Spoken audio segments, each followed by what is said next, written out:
I'll show you how to log in to XChat. And if this video does help you in any way, please consider subscribing to the channel with notifications turned on and liking the video, as it does really mean a lot to the channel.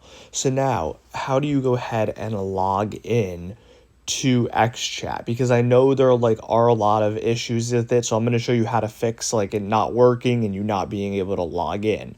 So if you're not able to log in and you're having issues logging in and you want to know how to log in, what you need to do, guys, is open up the XChat app.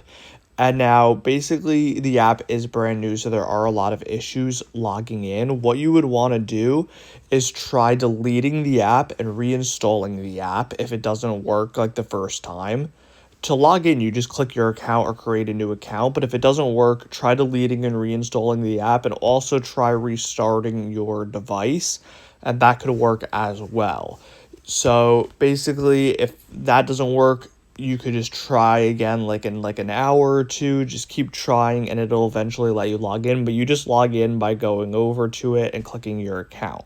But those are a few strategies to go ahead and fix it. Hopefully this video did help you in some way, because I know a lot of you guys are having issues and I'm trying to help you fix the login not working on XChat. So if this video did help you, please consider subscribing. Peace out.